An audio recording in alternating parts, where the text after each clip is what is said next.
Fala, turma! Estamos começando mais um episódio de Educação Física S.A., o seu podcast sobre carreira, trabalho, mundo dos negócios na educação física, nessa edição, nessa temporada especial que está sendo gravada durante o BOP Academy, esse evento especial da área de gestão e negócios e treinamento esportivo. E eu estou aqui mais uma vez com um time de convidados especial para esse papo. Eu vou conversar com o Thiago Almeida e com Cleverson Costa, todos eles especialistas nessa área de gestão de academias, gestão esportiva, e a gente vai ter um bate-papo aqui nota 10. E para a gente começar, eu quero agradecer a generosidade, a presença aqui dos nossos convidados e queria pedir para vocês se apresentarem para o nosso público, para o público que está aqui nos acompanhando, né? Falar um pouquinho dos negócios de cada um, do trabalho de cada um, para a gente ter uma dimensão de tudo que a gente vai aproveitar aqui hoje. Obrigadão, Thiago. Obrigado pelo convite, obrigado, estou muito lisonjeado com o convite de participar do Academy aqui do podcast agora com vocês. Eu sou Thiago Almeida, sou engenheiro mecânico, tenho um mestrado em naval pela FRJ. Não sou da área da educação física, mas sempre fui um viciado e tarado pelos esportes, né? Estava comentando ali com o pessoal. Então isso, desde criança, desde berço, foi a minha criação e que em 2011, 12, me deu vontade de montar uma academia pelo fato de eu querer estar nesse meio do esporte, fazer a musculação. Não tive oportunidade. Minha primeira oportunidade foi de montar um box de CrossFit em 2014. A partir daí surgiram novas oportunidades, novas unidades dessa marca que eu criei, da Crown. Hoje são 20 operações, a gente chegou a montar mais de 30 já na época por todo o Brasil. E aí eu comecei a me aprofundar um pouco mais na área de expansão, marca, gestão, administração, o comportamento, gestão do negócio, gestão de pessoas, que é muito importante. E esse é um pouquinho da nossa marca, do nosso trabalho, de como a gente faz. E estamos em ligeira expansão, em crescimento e levar bem-estar, saúde, bem-estar físico, mental e espiritual para todo mundo. É isso. Muito bem, eu sou professor, pesquisador e palpiteiro, PPP. Palpiteiro dizer que eu presto consultorias para negócios na área da educação física, dos esportes, basicamente em duas dimensões. Para aqueles que querem abrir um novo negócio, né, fazer um estudo de viabilidade, não só mercadológica, mas econômico-financeira, para o sujeito abrir com o pé no chão e não, né, correr riscos desnecessários na abertura do seu negócio. E para aqueles negócios que já existem, eu ajudo os empreendedores a lapidarem, a melhorarem os seus negócios, tanto para enfrentar melhor a concorrência, quanto também para atender melhor aos seus clientes, com o objetivo de entregar uma melhor experiência e, no final das contas, redundar num financeiro mais saudável e mais generoso.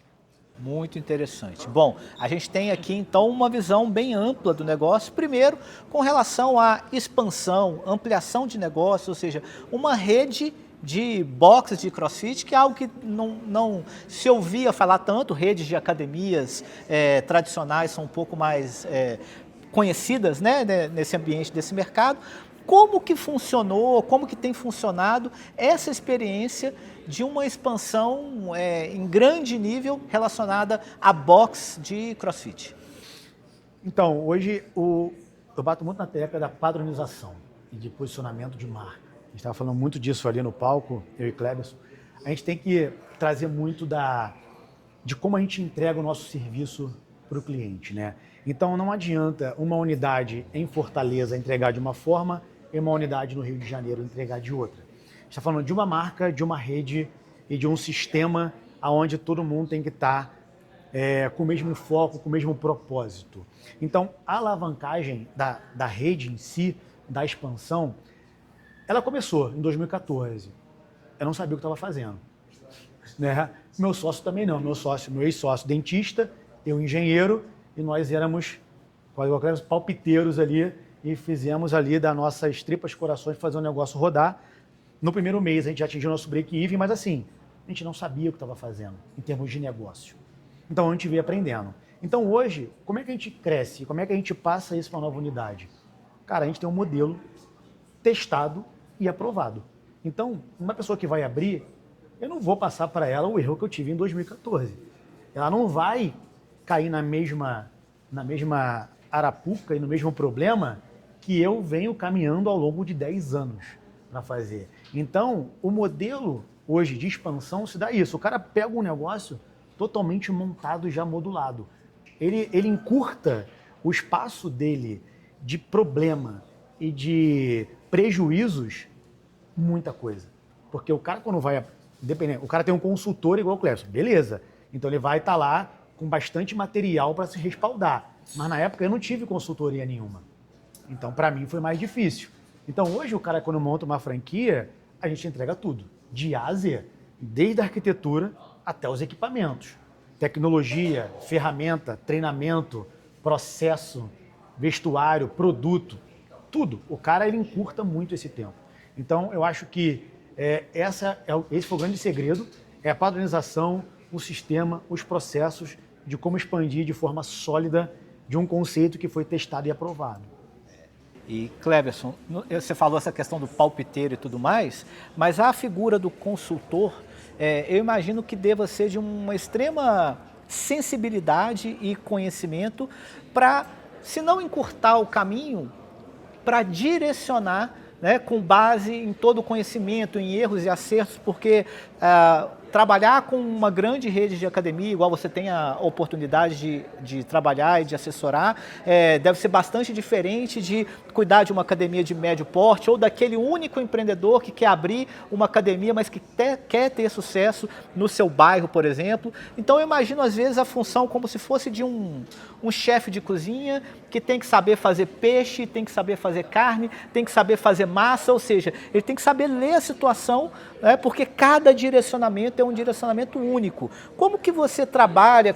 Existe algum princípio, algum padrão, alguma sequência de trabalho para analisar o negócio daquela pessoa específica, seja uma grande rede ou seja uma academia menor, para você, enfim, entregar o que aquela pessoa precisa? Perfeitamente. Vou fazer uma analogia com o nosso próprio, nosso, porque eu sou educador físico também, profissional de educação física, dentro do processo clássico de prescrição de exercício. Antes de prescrever, eu devo o quê? Diagnosticar, identificar, colocar valor, números nas capacidades físicas, na capacidade de rendimento, conhecer as limitações ou as restrições, para que depois eu possa fazer um plano de ação que vá melhorar a performance ou o rendimento daquela pessoa, ou mesmo a saúde daquela pessoa. Então eu tenho que sair de um ponto de partida. Esse ponto de partida é o diagnóstico das necessidades, o diagnóstico dos recursos, o diagnóstico da visão, o que eu hoje eu valorizo muito e eu procuro tirar dos meus clientes qual é a visão que ele está tendo, não só do negócio que ele está abrindo, do mercado que ele está entrando e para a vida dele. Esse trinômio tem que estar muito bem alinhado, porque o Thiago falou muito bem, nessa trajetória, vão haver espinhos e vão haver pedras, vão haver tropeços, e se o indivíduo não tem clareza de aonde que ele quer chegar, quando os problemas começarem a aparecer, ele vai se desmotivar, vai perder energia, ou vai achar que aquilo tem uma dimensão maior do que ela realmente tem. Então, ter um bom ponto de partida é fundamental. Então, conhecer nesse diagnóstico o mercado que ele está, tem potencial. Já fiz projetos onde na entrega, é muito triste isso, mas o cara gasta uma grana para fazer um estudo de viabilidade econômica e eu chegar para o empreendedor e falar assim, esse negócio nessa praça, ou seja, nesse local, não vira por conta disso, daquilo outro. Se ele teima e abre, ele vai queimar o capital de giro dele e daqui a 6 meses, 1 ano, ele está sem dinheiro, endividado e o negócio não tem futuro. Então, o ponto de partida, esse diagnóstico do mercado, dos recursos disponíveis e do empreendedor é fundamental para o desenho do negócio. E aí, como todo desenho, se está muito claro, depois aí fazendo o contorno, porque vai sair uma obra bonita. Sim, sim. Eu vou fazer uma pergunta agora que para os dois, né? Um empreendedor, nós sabemos que empreender em grande medida é arriscar, mas não é arriscar de qualquer maneira, né? Então as pessoas procuram, sempre na medida do possível, com mais ou menos investimento, se resguardar, fazer alguns estudos de viabilidade. Para isso, às vezes, alguns procuram um modelo de negócio franquias ou procuram um consultor antes de iniciar um negócio ou mesmo durante. E a minha pergunta é a seguinte: essas pessoas que estão empreendendo e que estão investindo, seja numa franquia, seja numa consultoria, elas estão fazendo esse investimento buscando resultados.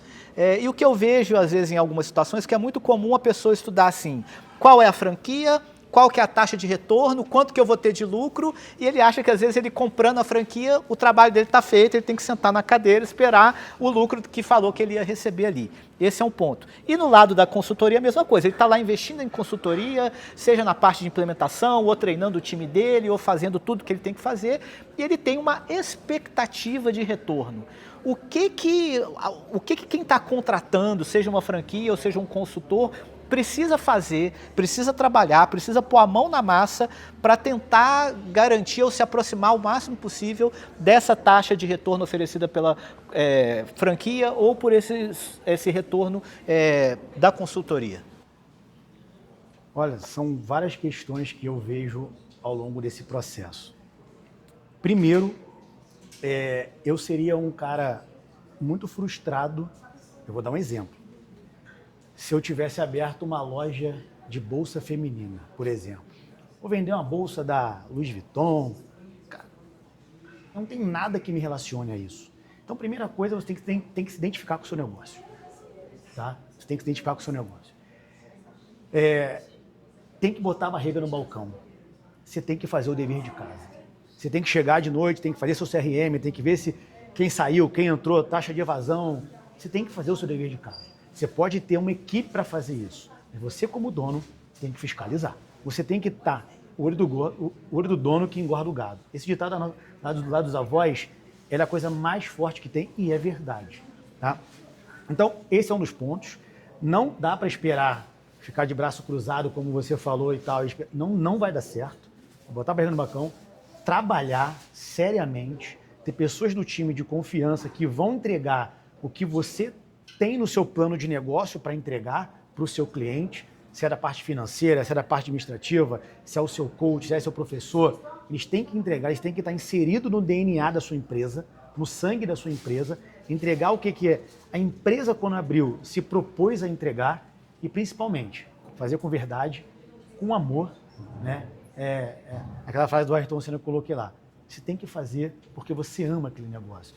Eu não seria feliz, não faria com amor vendendo bolsa feminina num shopping. Não é o meu negócio, tá? Então, eu escolhi o negócio do fitness porque é algo que veio de berço, que eu amo. E eu me identifiquei, então eu faço toda a minha entrega. Quando eu levanto da cama, eu levanto com prazer. 4, 5, 6 da manhã para viajar para cá. Esse é o tesão do negócio. Então, você tem que entregar a sua vida para aquilo, para ter essa taxa de retorno que você espera.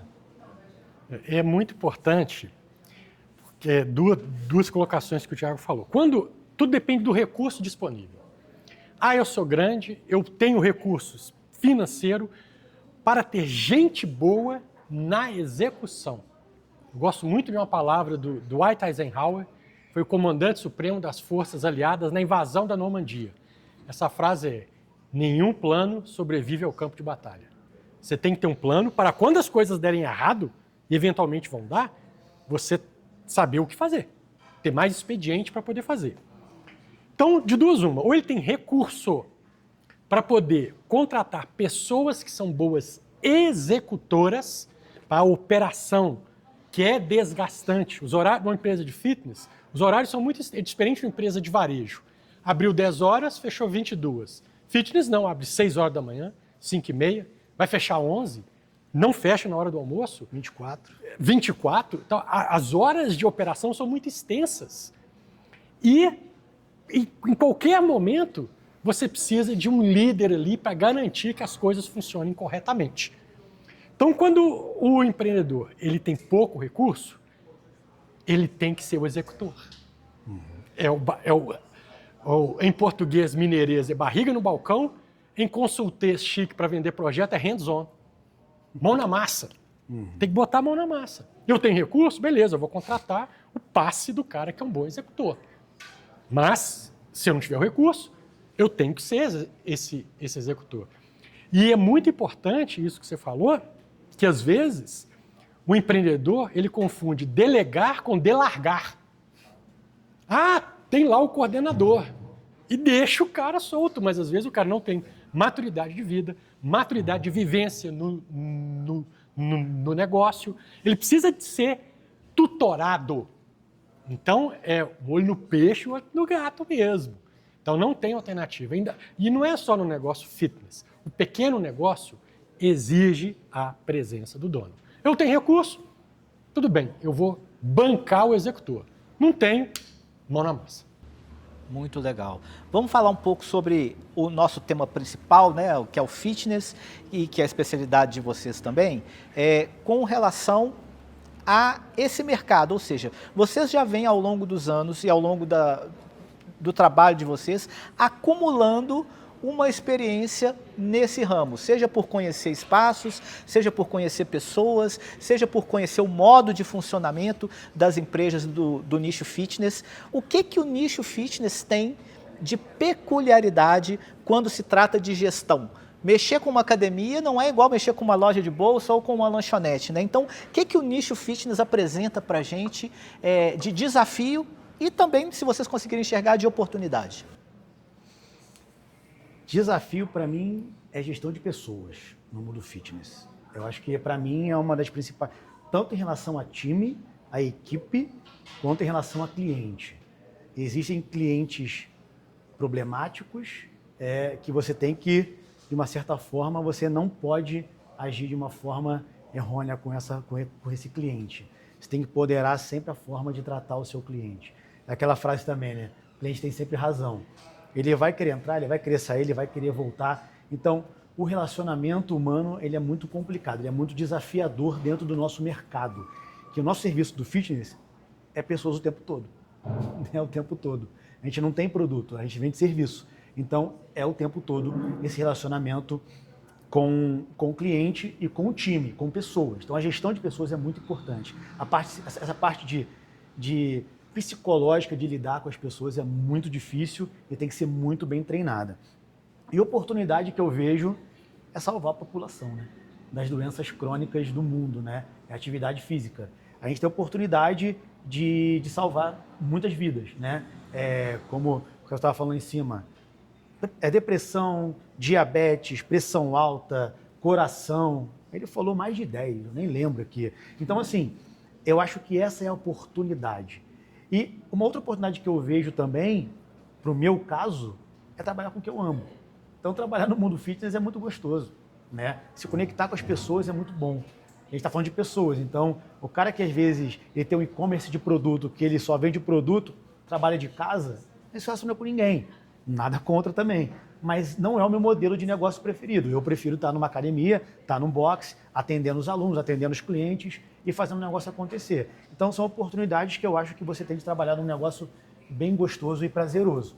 Entendeu? São essas duas questões. Eu vou fazer eco às palavras do Thiago. O desafio maior, sem sombra de dúvida, não é concorrente, não é acesso a capital, isso a gente abre aspas, se vira, né? São pessoas. São pessoas. E no nosso caso, e também ilustrando através da fala do Thiago, porque é um ambiente gostoso. É um ambiente mais gostoso. Imagino um box crossfit, uma academia, do que um banco. Eu nunca trabalhei em banco. Mas eu entro num banco, é um ambiente sisudo, burocrático, né? Então, um dos problemas que tornam a gestão tão desafiante são o recurso humano é normalmente jovem. Então, o jovem ele é imaturo, sem experiência de vida e, no contexto atual do século XXI, com expectativas irreais sobre a carreira e o que ele tem que fazer para poder ter as recompensas do trabalho. São, em outras palavras, imediatistas. É uma geração imediatista. Tem toda uma explicação sociológica por trás disso que não cabe aqui a gente aprofundar. Mas um dos desafios são recursos humanos jovens. Jovens, maturos, sem experiência de vida e muitas vezes sem experiência de vida e sem experiência profissional. Uma combinação explosiva, né? E apimentando isso tudo, né? Ou colocando lenha na fogueira, eles confundem o ambiente gostoso, suave, legal para o cliente com para eles mesmos. Quantas vezes eu já fiz projetos que quando a gente começa a colocar padrão, processos desenhados, ó, primeiro isso, depois aquilo, ó, não pode fazer isso antes de fazer aquilo. O colaborador chega e fala assim, não, mas agora ficou ruim trabalhar aqui, isso aqui agora está parecendo uma empresa. Vai, antes era o quê? ONG? Então, o recurso, ele confunde o ambiente gostoso, a atmosfera alegre, vibrante, saudável, com uma permissividade na conduta laboral, que não pode ter. E aí cabe ao líder, ao gestor, através de treinamento, educação continuada, tutoria, e pegando literalmente aquele jovem maturo e conduzindo ele num processo de amadurecimento pessoal e profissional. Então, desafio é gente. Oportunidade, nós vivemos uma era, nós tivemos a epidemia do coronavírus, mas nós temos a epidemia do comportamento sedentário. Que por mais que tenha eventos, macro-eventos esportivos, Olimpíada, tudo, o nível de inatividade global não aumenta. Ao contrário, ele cai por uma série de motivos também. Mas quanto mais doente uma população, quanto mais sedentária uma população, mais doente é essa população. Quanto mais doente, mais custosa é para os sistemas públicos de saúde. Então vai chegar o momento em que os governos vão fazer propaganda de graça para a gente. Da mesma forma que os governos foram nas grandes mídias falar contra o tabaco. Acabou. Primeiro começaram a falar mal. Tabaco é ruim, dá câncer, agora cessou. Né? Vai na mídia para fazer campanha de prevenção de hábitos higiênicos para não ter água parada e não dar dengue. Os governos vão nas mídias para conscientizar, para impulsionar a população a se mexer. E aí, quer seja crossfit, estúdio de ciclismo, academia tradicional, escola de natação, todo mundo vai lucrar com isso. Aquela famosa frase, quando a maré sobe, todos os barcos sobem juntos. Bom, vocês apontaram o maior desafio como a gestão de pessoas. E eu vou pegar esse mundo moderno hoje, com as redes sociais, e vou falar de um tema que está muito em voga também, que é a gestão de crise. Eu imagino que para implementar uma franquia ou mesmo no caminho de uma consultoria, esse termo gestão de crise surgiu muito por conta dessas crises de posicionamento, de fit cultural relacionado com essa conversa entre clientes e empresas, né? Como que funciona uma gestão de crise? Vocês já tiveram que lidar, né, com os clientes de vocês a falar um pouquinho sobre essa gestão de crise, que eu já vi que é muito comum até no meio fitness. E aí são as crises mais peculiares que você pode imaginar. Por exemplo, às vezes aparece relato de uma cliente de uma academia falando, por exemplo, de uma conduta indevida de um profissional, de um colaborador da academia para com ela, né? E aí aquilo viraliza, ou seja, tem que entrar aí a gestão de crise. Vocês já tiveram que lidar com isso? Lidam com isso com os clientes de vocês? Como que acontece? Sim, acontece muito. Mas eu acho que primeira coisa é não ser imediatista. Primeira coisa é você não pode ser imediatamente responsivo à crise. Você tem que sentar e analisar. Eu acho que tudo é baseado em análise. Então a gente tem uma crise. O que aconteceu? Uma cliente falou mal de um profissional com uma conduta inadequada. Ok, vamos pegar a cliente, vamos pegar o profissional, vamos pegar uma câmera, vamos estudar, vamos conversar, vamos dialogar para começar as tratativas. Às vezes, o colaborador, ele não fez nada. A cliente realmente ela está inventando alguma coisa. Ok, é uma cliente problemática, uma cliente que não merece estar ali, que você falou lá, é o terrorista. O terrorista. Então, esse cliente, ele quer causar um desconforto entre a equipe, no ambiente que ele está. Mas também, se o colaborador fez, já aconteceu nas unidades, cara, eu falar, sinto muito, uma conduta muito inadequada, dependendo do nível, melhora suspensão, uma conversa, um nível muito acima. Sinto muito, não dá mais para você continuar. A nossa cultura interna da empresa, o nosso DNA, nossa personalidade não admite esse tipo de conduta. Então, a gente tem que mostrar para os outros colaboradores que existe ali uma linha de raciocínio muito lógica para o comportamento com os nossos clientes. E se aquele cara continua, ele acaba ensinando para todo mundo que pode fazer e nada vai acontecer. Isso não é a forma certa de agir. Depende dos níveis de problema, de ação, de crise. Mas eu acho que tudo é baseado na conversa e não ser imediatista. Já sair gritando, já sair mandando embora, já sair não sei o quê. Eu acho que cabe uma análise crítica. Também não pode demorar 1 ano. Tem que ser uma coisa para já, mas também não é imediatamente. Isso que o Thiago falou é fundamental. Isso denota a maturidade, né, da vivência gerencial, ou vivência empreendedora, ou vivência empresarial. Sempre que numa situação de crise, a primeira coisa é respirar. Não agir impulsivamente ou no pânico. Os dois são ruins. Os dois são respostas impulsivas que muitas vezes vão levar a ações impensadas. E às vezes a tomada de ação aumenta a crise.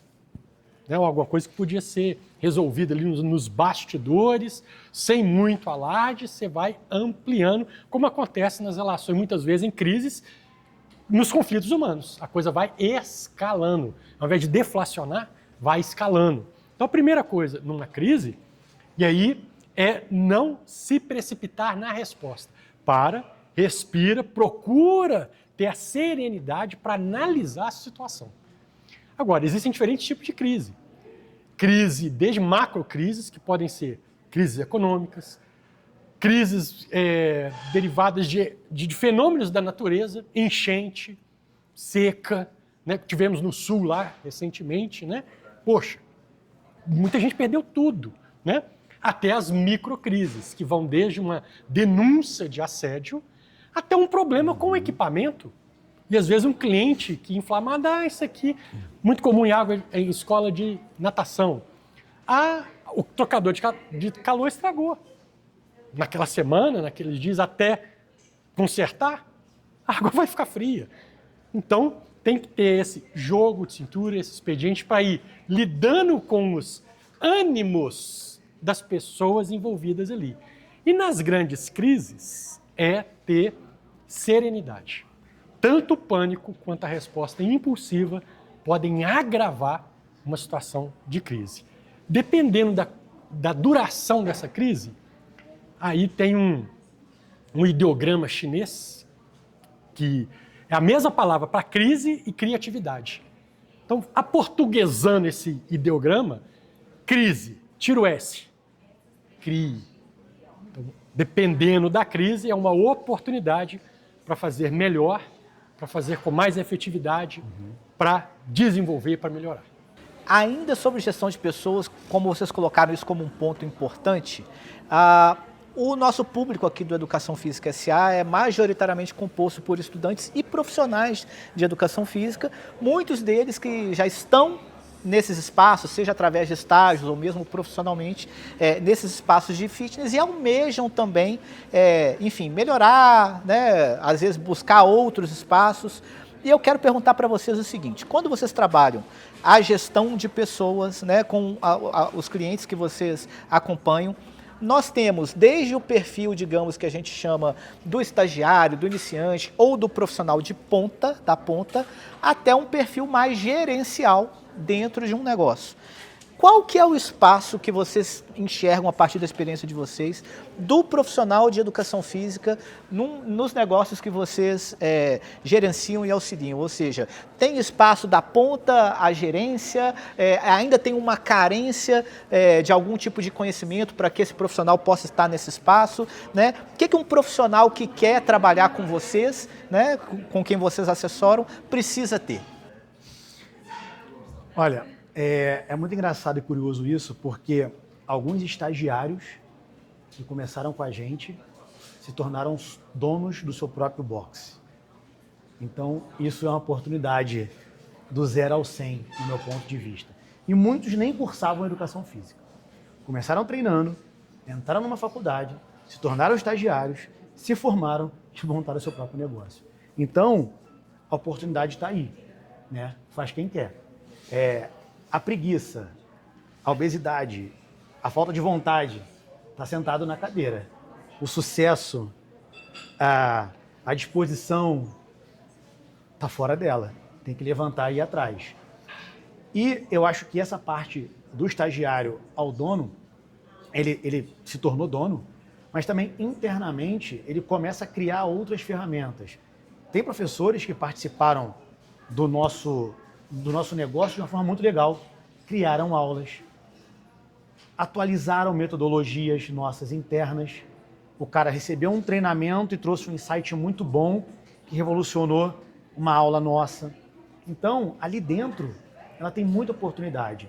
E o cara ser estagiário e montar uma Crown é super bacana. Mas o cara começar como estagiário e abrir uma academia gigante que não seja Crown, para mim é melhor ainda. Eu gosto que o cara esteja ali dentro, ele aprenda, ele crie asas. Eu acho que o nosso berço foi muito importante para ele nesse início, mas que com a força de vontade dele, ele conseguiu estudar, ele conseguiu correr atrás, ele levantou da cadeira e ele conseguiu atingir um sonho maior do que ele mesmo acreditava. Então, assim, na minha humilde opinião, o céu é o limite. O cara tem que querer, o cara tem que saber onde ele quer chegar, ele tem que criar uma meta, criar um foco, criar um objetivo para a vida dele. E eu acho que é isso, oportunidade internamente tem. E não só nas academias, né, em diferentes empresas, né, eu acho que o cara tem que se dedicar, mostrar o seu valor ali dentro. E é muito importante também, o gerente, coordenador, sócio, dono, quem é na parte hierárquica acima, sabe reconhecer isso. Isso é muito importante, porque esses tipos de ações de reconhecimento, ele é o combustível para esse colaborador mais de baixo. Então, esse colaborador está desanimado, só vive com um cara de sono. Você está reconhecendo ele, você está treinando o cara, você está motivando ele. Eu duvido muito, você pode me corrigir, se o cara que é bem treinado, recebe um reconhecimento, recebe um bônus, faz uma viagem de intercâmbio para receber um treinamento fora, duvido que ele vai ficar desanimado. Duvido que ele não vai dar o seu melhor ali dentro enquanto ali estiver. Pode ser que ele saia para montar dele. Se fizer isso, bom, ajudei esse cara. Como já aconteceu. Mas se não, eu duvido que isso aconteça. Eu gosto muito de ditados populares. Um deles é assim: você pode levar o cavalo até a beira do rio, você não consegue forçá-lo a beber a água. O que eu quero dizer com isso? O ponto de partida é o indivíduo. Então o indivíduo tem que querer. Então ele tem que querer ser melhor tecnicamente. Então ele é um estagiário, ele está iniciando a carreira, ele entrou numa academia, um box, uma escola de natação, ele tem que dominar a competência técnica daquela especialidade, daquele negócio que ele está ali. Acho que o primeiro passo na evolução é conhecer o seu métier, conhecer a sua arte. Sujeito, se eu quero ser um lutador de jiu-jitsu, não adianta eu ir patinar. Eu tenho que praticar o jiu-jitsu. Se eu anseio me tornar um instrutor, um coach de crossfit, eu tenho que fazer crossfit. Eu tenho que estudar crossfit. Então, o indivíduo, ele tem muita responsabilidade no progresso. Porque a oportunidade é um cavalo que passa selado. O que é passar selado? Eu estar pronto para quando a oportunidade se apresentar. Então eu tenho um empreendedor que de repente está precisando de um coordenador, ou vai abrir uma segunda unidade, quem que eu vou mandar para lá? Quem que vai vir na minha cabeça? O que estava encostado, entregando um mínimo, trocando hora por salário, ou aquele que está manifestando interesse em vontade em aprender, em crescer, em fazer mais. Então, tem uma frase que eu não sei de quem que é, mas na maior parte das empresas a gente contrata pelo currículo, demite pelo comportamento. Porque no dia a dia é que o indivíduo vai se mostrando. Porque no início é igual relacionamento. Tudo é lindo, está todo mundo querendo seduzir um ou outro ali. Com o tempo é que a gente vai mostrando quem as pessoas realmente são. Então eu acho muito importante, ponto de partida, o indivíduo querer melhorar. na carreira, com conhecimento específico da educação física, e depois, na empresa que ele tiver, é muito importante ele também, com o passar do tempo, identificar se aquela empresa oferece oportunidades. Só que academias são pequenos negócios. Às vezes o indivíduo está sonhando muito grande, ele tem que partir para o empreendedorismo ou para empresas maiores. Porque existem dois tipos de oportunidade. A oportunidade financeira, que vai vir atrelado ao aumento de responsabilidades. Eu quero ganhar mais. Perfeitamente. Eu preciso disso, disso. Um indivíduo que faça isso, isso, isso, e assuma essas responsabilidades com essas e essas competências. Você tem? Beleza, eu te pago a mais. Não é porque você está aqui há 5 anos que você merece mais, não. Tem que mostrar-se merecedor. Mas tem outro tipo de oportunidade que muitas vezes o aprendiz ou mesmo o colaborador já formado negligencia. Que o Thiago comentou, a oportunidade de aprendizado. Eu não tenho estrutura hierárquica para subir mais ninguém. Poxa, mas vai ter o BOP Academy, eu vou pagar para você ir lá. Vai ter o treino com coach, vamos colocar um negócio novo aqui, Hyrox, preciso de alguém para ir lá fazer o curso, eu vou bancar. Então, a pessoa que quer crescer, é importante também que ela identifique no local que ela está, se aquela empresa oferece oportunidade de crescimento. Porque, às vezes, a oportunidade financeira ela está limitada pelo tamanho da empresa, mas a oportunidade de aprendizado e crescimento, não. Depende mais da cultura e da visão do dono ali. Olha, eu tenho uma última pergunta para vocês aqui que está relacionada à parte de desafios, né? A gente vive num cenário de empresas no Brasil, onde já tem alguns estudos que mostram, por exemplo, a grande dificuldade que algumas empresas têm em sobreviver mais do que 5 anos, né? O número de empresas que acaba falindo ou não conseguindo sobreviver nesse período.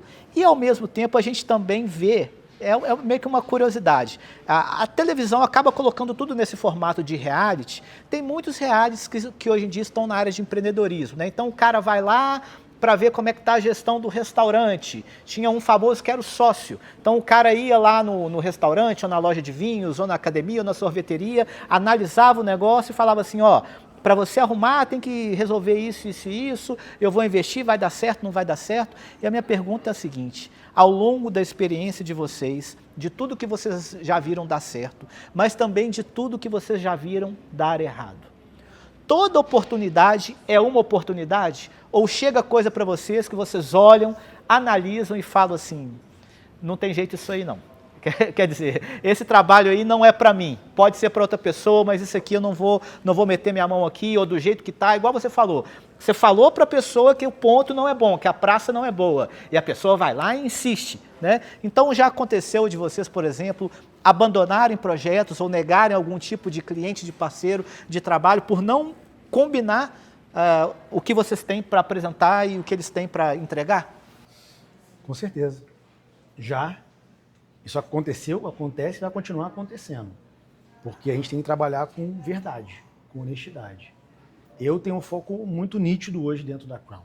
Eu comentei ali, né, no papo ali nosso, na mesa lá, que existem algumas modalidades, natação. O foco da Crown não é natação. Pode ser o negócio mais rentável hoje do mundo. Não é o nosso foco, não é o nosso nicho. Não, Thiago, eu vou botar lá uma piscina na sua academia, eu vou tocar esse negócio, eu vou fazer, eu vou investir. Obrigado. Não é o meu negócio. Eu te ajudo, eu estou contigo, eu te incentivo, quer trocar ideia sobre gestão, eu te ajudo, mas monta o seu negócio. Não cabe a mim incorporar isso na minha empresa, né? Então, uma coisa é isso, é muito legal, em termos de nicho, em termos de foco, né? A minha mãe sempre fala, né? Que é muito louco perde. Né? Ela fala muito isso para mim. Então, você vê que as pessoas muito nichadas, muito focadas, elas tendem a ter mais sucesso. Porque elas estudam aquilo ali diariamente, o tempo todo. E estão muito focadas no seu negócio. E outras coisas também acontecem muito. O franqueado vem, ele quer colocar... Eu particularmente, eu não sei se é certo ou errado, o cara só pode me corrigir, eu adoro concorrente. Eu adoro praças onde está lotado de academia de boxe. Eu adoro. Eu sei que ele tem público. que vai me diferenciar? Minha marca, meu atendimento, meu serviço, meu espaço. Então, assim, eu adoro. O cara chega e fala assim, eu vou abrir uma Crown aqui, uma cidade tal, aí eu vou lá, pesquiso, faço meu Fusion lá, tal, uso lá. Não tem nenhuma academia, não tem nenhum boxe. Esse eu tenho medo. Esse eu fico com medo de entrar. Então eu analiso bem. Agora o cara tem uma praça onde tem 10 academias em volta, 10 boxes, eu falo, vamos abrir. Por quê? Eu confio no meu produto. Eu confio na minha entrega, eu confio na minha equipe, eu confio na minha marca. Então, assim, já neguei muitas praças, como o Cleverson falou, não eram boas para mim, como também personalidades. Tá? O cara ele vem querendo abrir uma academia comigo, um boxe, que seja, e eu via que o cara, ele não ia viver o negócio. Ele quer botar dinheiro porque ele quer montar alguma coisa. Ele quer botar dinheiro em alguma coisa, quer montar para a esposa. Aí o cara vai montar para a esposa, vai pegar a esposa, vai para Dubai, ficar 1 ano lá. Quem é que vai tocar o negócio? Então, assim, eu já neguei também por conta disso, que eu acho que vai trazer muito mais problema do que solução no meu negócio. Então, a gente tem que crescer consciente e saber selecionar e não trazer esse tipo de problema para dentro do seu negócio. Eu vou falar assim, distinguir entre oportunidade de oferta. É isso aí. Oferta tem muito, com muita frequência. Propostas tem muita, mas oportunidades a gente filtra, a gente seleciona. E uma das coisas que o empreendedor vai, aprender, com a maturidade empresarial, ele vai aprendendo, às vezes é o que eu chamo de aprendizado de barba branca ou cabelo branco, que é na dor, na experiência, é falar não. Falar não para propostas. Vamos fazer isso aqui e tal, vai ser ótimo, está bombando. Não tem identidade, não é a cara do meu negócio, vai descaracterizar o meu negócio. O risco é alto, tem vários motivos para eu falar não. Não deu fit com a pessoa, o famoso não casou o santo, não bateu o santo. Acontece também, você vai ter que conviver. Para que você vai buscar esse problema para você? Então, a oportunidade mesmo é um acontecimento singular. É uma proposta, um acontecimento que acontece no momento onde eu tenho recursos e vontade para explorá-la. Porque às vezes surge um acontecimento, mas nesse momento eu não tenho recurso de tempo, financeiro, de gente. Ou surgiu um ponto ali sensacional, quem que eu vou mandar para lá? Quem que vai ser o desbravador, o pioneiro que vai lá? Eu não tenho gente.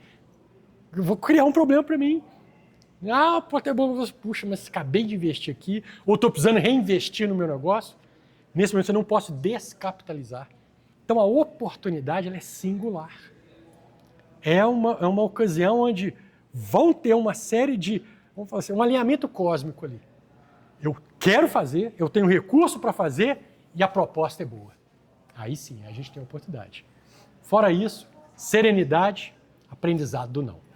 Maravilha, pessoal. Eu quero agradecer muito a generosidade de vocês por esse papo, por essa aula. E para a gente se despedir aqui do nosso público, do Educação Física S.A., eu queria pedir para vocês deixarem o serviço de vocês aqui na mensagem final.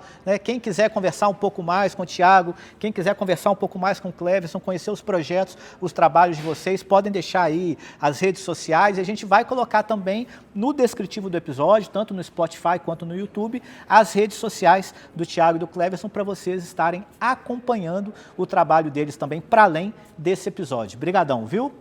Obrigado. O meu Instagram é @thiagot.almeida. Tá? Então pode chamar lá, manda um direct, adiciona, a gente troca uma ideia. Lá eu mando meu WhatsApp. O que eu puder ajudar, puder agregar para vocês, será um prazer. Maravilha. Quem quiser falar comigo, Instagram, @Prof. Cleverson Costa. Manda dúvida, pede para... Vamos bater um papo. Se está pensando em abrir um negócio, é importante fazer um planejamento. Não é só fazer a conta de quanto vai custar as máquinas. O Thiago até riu. Quanto vai custar as máquinas, quanto vai ser o aluguel e quanto vai custar a obra. Isso é parte do planejamento. Estudar o mercado, os concorrentes, potencial daquele mercado, fazer uma projeção de fluxo de caixa, de novo, fazendo a ressalta, projetar uma coisa, realizar outra, mas eu tenho que ter uma noção de quanto tem que ser, por exemplo, você está pensando em abrir um negócio, qual que é a minha reserva de capital de giro? Você não sabe o que é capital de giro, manda lá, direct para mim, eu te explico. Mas muitos negócios quebram por não ter esse lastro financeiro até conseguir chegar no ponto de equilíbrio. Aí quebra antes. Ou o sujeito se endivida antes e passa anos, né, maçando barro ou pedalando até conseguir respirar. O negócio podia ter crescido muito em 3 anos, vai levar 5, 6 para poder engrenar, porque lá atrás não tinha ideia de qual era a reserva financeira que precisava, comprou 10 esteiras quando precisava só de 6, tinha que ter reservado 4 daquele capital, porque o dinheiro não faz diferença, né? Ou eu aplico ele e deixo para usar quando eu precisar pagar uma conta, eu vou lá e compro 4 esteiras. Eu preciso ter alguma reserva. Então, se você quiser abrir, vamos bater um papo. Se você está com dificuldade no seu negócio ou quer melhorar o seu negócio, vamos bater um papo também. Maravilha! E você que está acompanhando a gente, se você curtiu esse papo, divulgue, compartilhe nos seus grupos profissionais, nos seus grupos da faculdade, do trabalho, para a gente espalhar a palavra e cada vez mais ter uma área da educação física ligada em negócios, em carreira e gestão. Muito obrigado pela sua audiência aqui no Educação Física S.A. Sobe o som! Educação Física S.A., um podcast sobre trabalho, carreira e negócios.